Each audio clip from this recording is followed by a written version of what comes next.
আল্লাহ রাব্বুল আলামিন এখানে কি বলতে চেয়েছেন আমি এই আলোচনাটা কিন্তু আনতাম না, কিন্তু বর্তমান সময়ে প্রচন্ড গরম পড়ছে। এই গরমের মধ্যে মানুষের প্রচন্ড পানির চাহিদা হয়েছে। এতটা পরিমাণে গরম, এতটা পরিমাণে সূর্যের উত্তপ্ত 40 থেকে প্রায় 45 ডিগ্রি সেলসিয়াস যে তাপমাত্রা পূর্বে আপনার 70 বছরের ইতিহাসে এখনো পর্যন্ত কিরকম এইরকম তাপমাত্রা এখনো পর্যন্ত হয় নাই। কথা ঠিক না বেঠে? তাহলে পরে আল্লাহ তাবারক ওয়া তাআলা সেই তাপমাত্রা এতটা কেন বেশি দিলেন? আল্লাহ তাবারক ওয়া তাআলা পৃথিবীটাকে সুন্দরভাবে সাজিয়েছেন, সুন্দরভাবে গুছিয়েছেন। গোছানোর পরে আল্লাহ তাবারক ওয়া তাআলা কোথায় কি কিরকম ভাবে প্রয়োজন, সমস্ত প্রয়োজনগুলি আল্লাহ তাবারক ওয়া তাআলা বলে দিয়েছেন। কিন্তু বর্তমান সময়ে আমরা যে উত্তপ্তর মুখী, কারণটা কি? আমরা নিজেদের দোষেই কিন্তু নিজেরাই আমরা পতিত হয়েছি। আল্লাহ পাক সে কথাও বলছেন, মা আসাবাকুম মিন মুসিবাতিন ফাবিমা কাসাবাত আইদিকুম ওয়া ইয়াফু আন কাসীর। আল্লাহ পাক বলেন, তোমাদের উপরে যে সমস্ত আসমান থেকে যে সমস্ত গজবগুলি আসে, যে সমস্ত বিপদ আপদগুলি আসে, বা জমিন থেকে যেগুলি আসে, এগুলা তোমাদের নিজেদের কামাই করা, যার কারণ থেকে আপনি আমি বিপদের সম্মুখীন হই, যার কারণ থেকে আমরা বিপদ আপনাকে আমাকে ধরে।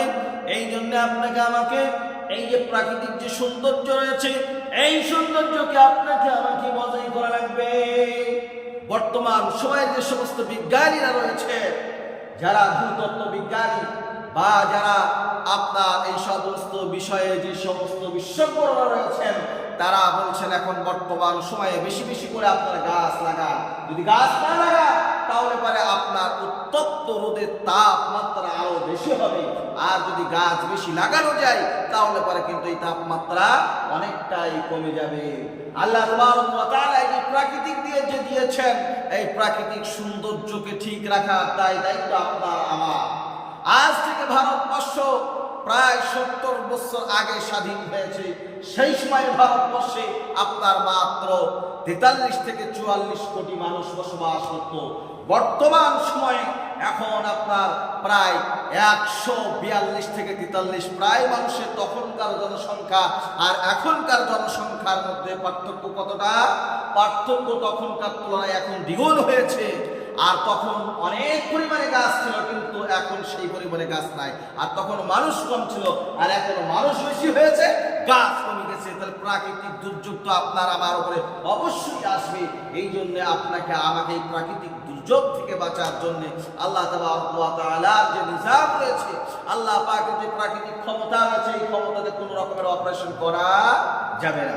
আল্লাহ তাবারক ওয়া তাআলা সেই কথা কি সুন্দরভাবে বোঝাচ্ছেন, والله أنزل من السماء ماء فأحيا به الأرض بعد موتها। আল্লাহ পাক বলেন, ওই আসমান থেকে আমি আল্লাহ পাক পানি বর্ষণ করি, আর পানি বর্ষণ করার পরে ওই মৃত মাটিটি আপনার বুঁদ বুঁদ হয়ে পড়ে। পড়ার পরে ওই মাটিটা যখন সম্পূর্ণ পানি পেয়ে গেল, পানি পেয়ে যাওয়ার পরে মাটি আবার নতুন ভাবে সজীব হয়ে যায়।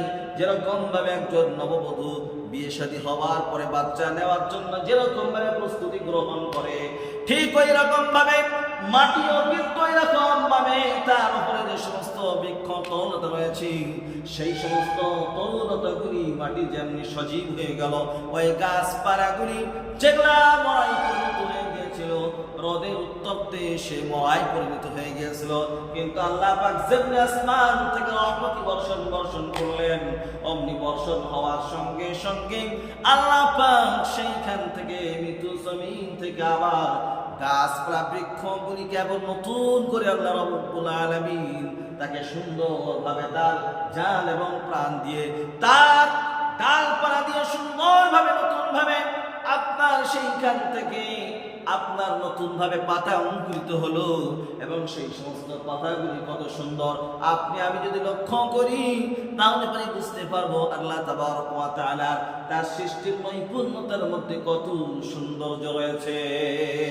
এই সমস্ত জিনিসগুলি মানুষ তো চিন্তা ভাবনা করে না, কিন্তু আল্লাহ তাবারক ওয়া তাআলা বলতেছেন যে সমস্ত মানুষরা এটা নিয়ে চিন্তা ভাবনা করে তাদের ব্যাপারে কি বলেন, ইন্না ফি যালিকা লাআয়াতান লিকাওমিন ইয়াসমাউন। আল্লাহ পাক বলেন ওই সমস্ত জাতির জন্য, ওই সমস্ত সম্প্রদায়ের মানুষের জন্য আল্লাহ তাবারক ওয়া তাআলা কি করেছেন, তারা একটা শ্রবণ করবে।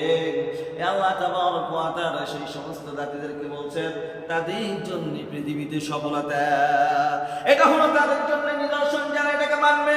আর যারা এটাকে মানবে না তাদের জন্য এখানে কোনো শিক্ষা নাই, মানবে ওয়ালাদের জন্যই এর মধ্যে আপনার শিক্ষা রয়েছে। আল্লাহ তাবারক ওয়া তাআলা পৃথিবীকে সুন্দরভাবে সাজালেন গোছালেন, আর আল্লাহ পাক একটা নিদর্শন দিয়ে আল্লাহ পাক মানুষকে বোঝাতে চেয়েছেন, তোমরা যদি এই সমস্ত নিদর্শনগুলি দেখি, তোমরা যদি আমাকে মানো, তাহলে পরে তোমাদের দুনিয়ার জীবন, তোমাদের সাকসেসফুল সফলতা, আর পরকালের জীবন যেটা আছে সেই জীবন যেটা অনন্ত অনন্তকালের জীবন, যে জীবনের শুরু আছে সেই জীবনেও তোমাদের জন্য সফলতা। বান্দারে সৃষ্টিকে দেখা যায়, স্রষ্টাকে দেখা যায় না।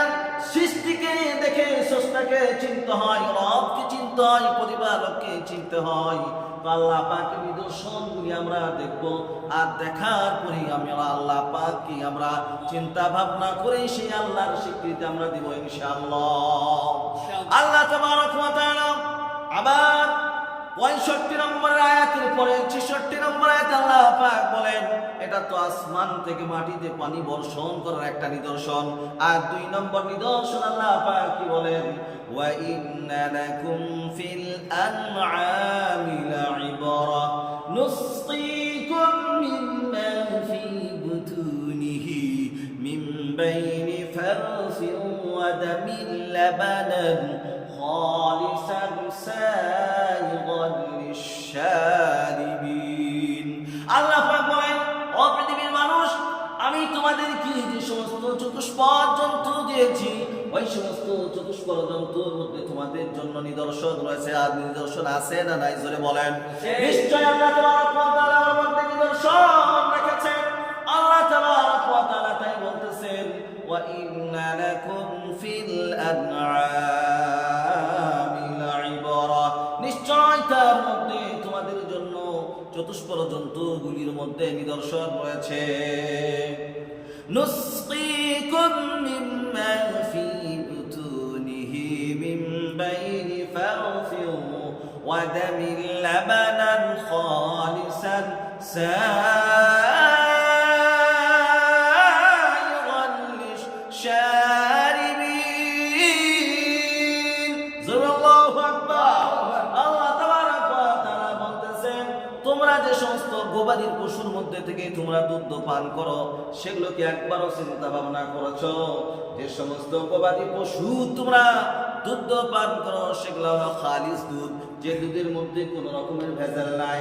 পৃথিবীতে অনেক কিছুর মধ্যে ভেজাল হতে পারে, কিন্তু দুধ এমন একটা খাদ্যদায়ক প্রাণী আপনার আমার জন্য আল্লাহ পাক তৈরি করেছেন, যার মধ্যে আপনার পিপাসা নিবারণ হবে, যার মধ্যে ভিটামিন রয়েছে।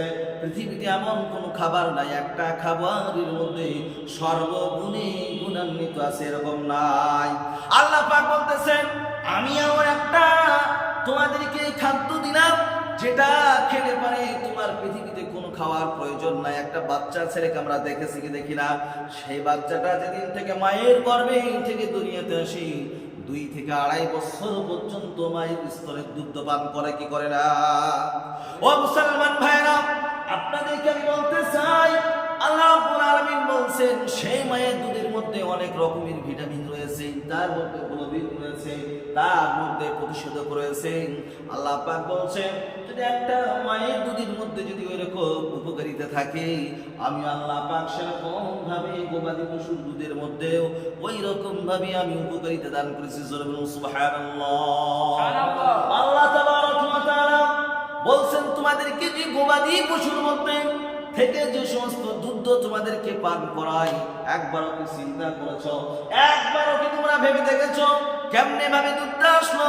আল্লাহ পাক বলেন ওই গবাদি পশুগুলিকে আমি ঘাস খাওয়াই, আর ঘাস খাওয়ার পরেই আমি আল্লাহ তাবারক ওয়া তাআলা ওই ঘাসের মধ্যে থেকে তিনটা আমি আবার আলাদা আলাদা করে স্তর করে দিই।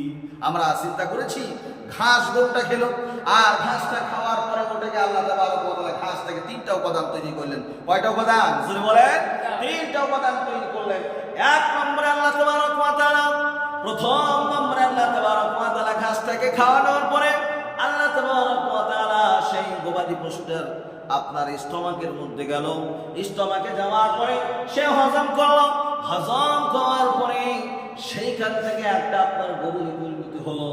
আর দ্বিতীয় নম্বরে সেই গোবর থেকে আল্লাহ তাবারক ওয়া তাআলা রক্ত তৈরি করলেন।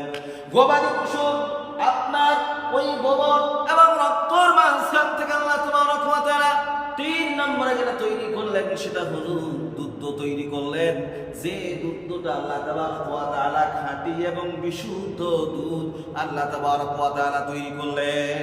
ও পৃথিবীর মানুষ, আপনাদেরকে জিজ্ঞাসা করতে চাই যে আপনারা ওই গরুটাকে যদি আপনারা জবাই করেন, আর করার পরে যেখানে তার স্তর রয়েছে তার একটু উপরে যদি আমরা দেখি, সেখানে দেখতে পাবো গোবর, আর তার সাথে সাথে রক্ত, দুধ কিন্তু দেখা যেমন। তার একটু নিচে যদি আসি তাহলে পরে দেখবো তার স্তনের কাছে দুধও দেখতে পাবো এবং সেখানে আপনার রক্তও দেখতে পাবো। কিন্তু আল্লাহ তাবারক ওয়া তাআলা যখন সেই বাটের ফিল্টারের মধ্যে দিয়ে আল্লাহ তাবারক ওয়া তাআলা যখন বান্দারা যখন সেটাকে দুধ দোহন করলো, করার পরে সেটা স্বচ্ছ এবং সাদা এবং পরিষ্কার পরিচ্ছন্ন দুধ দোহন করলো। এবং সুবহানাল্লাহ, আল্লাহ তাবারক ওয়া তাআলা তাই বলতেছেন, ও আমার বান্দারা, তোমাদের জন্য এর মধ্যে শিক্ষা রয়েছে কি নাই? এর মধ্যে আমি আল্লাহ তাবারক ওয়া তাআলা তোমাদের অনেক কিছু শিক্ষা দিয়েছি। এই সমস্ত জিনিসগুলিকে দেখো, আর দেখার পরে তোমাদের যে স্রষ্টা, তোমাদের যে রব, তোমাদের যে পরিপালক, এই সমস্ত সৃষ্টির মধ্যে থেকে তোমরা সৃষ্টিকে চিনে নাও, স্রষ্টাকে চিনে নাও। এখান থেকে যদি তোমরা স্রষ্টাকে চিনতে পারো, আল্লাহ তাবারক ওয়া তাআলা তোমাদেরকে দুনিয়াতেও সফল করবেন, আর পরকালে অনন্তকাল যে রয়েছে ওই জায়গাতেও আল্লাহ তাবারক ওয়া তাআলা সফল করবেন। ও ভাইরা, আমার প্রিয় মুসলমান ভাইরা, আপনাকে আমাকে এই দুইটি আয়াত থেকে শিক্ষা নিতে হবে। এক নম্বরের শিক্ষা হলো আল্লাহ তাবারক ওয়া তাআলা আসমান থেকে পানি বর্ষণ করে মৃত্যু জমিন থেকে আল্লাহ পাক এরকম ভাবে জীবিত করে দিলেন। এটা থেকে আপনাকে আমাকে শিক্ষা নিতে হবে। এটা হলো এক নম্বর প্রাকৃতিক শিক্ষা। আবার দ্বিতীয় নম্বরে আল্লাহ তাবারক ওয়া তাআলা পৃথিবীতে অনেক হায়াওয়ানাত তৈরি করেছেন, সৃষ্টিজীব তৈরি করেছেন। সেই সমস্ত হায়াওয়ানাতের মধ্যে থেকে আল্লাহ তাবারক ওয়া তাআলা গবাদি পশু তৈরি করেছেন। সেই সমস্ত গবাদি পশুগুলি থেকেও আপনাকে আমাকে শিক্ষা গ্রহণ করতে হবে। কোরআনকে আল্লাহ তাবারক ওয়া তাআলা এমন একটা কিতাব তৈরি করেছেন, আল্লাহ পাক বলছেন, ওয়া নুনাজ্জিলু মিনাল কুরআনি মা হুয়া শিফাa'un ওয়া রাহমাতুল লিল মুমিনিন ওয়া লা ইয়াজিদুয যালিমিনা ইল্লা খাসারা। আল্লাহ পাক বলেন, আমি কোরআনকে নাযিল করেছি পৃথিবীর মানুষের জন্য, আমি শিফা, রোগের প্রতিষেধক। এই কোরআনে এমন কোন জিনিস নাই যা কিছু আল্লাহ তাবারক ওয়া তাআলা এই কোরআনের মধ্যে সন্নিবেশিত করেননি। সমস্ত সব কিছু কোরআনের মধ্যে আল্লাহ তাবারক ওয়া তাআলা খুলে খুলে সুন্দরভাবে বর্ণনা করেছেন। ও মুসলমান, কোরআন থেকে তো আজকে আমরা দূরে হয়ে গিয়েছি, যার কারণ থেকে আমরা বিভিন্ন সমস্যার মধ্যে রয়েছি। আর আল্লাহ পাক তাই বলছেন, বান্দারা এখন সময় আছে, তোমরা আল্লাহর কোরআনের কাছে ফিরে এসো, আল্লাহ রাসূলের বিধানের কাছে ফিরে এসো। দুনিয়াতে তোমাদের যা সমস্যা আছে সমস্ত সমস্যার সমাধান আল্লাহ রাব্বুল আলামিন করে দিবেন। আমরা করব ইনশাআল্লাহ। আল্লাহ তাবারক ওয়া তাআলা আপনাকে আমাকে সকলকে এই কোরআনের আয়াত অনুযায়ী জীবন ধারণ করার তৌফিক দান করুন। আমিন।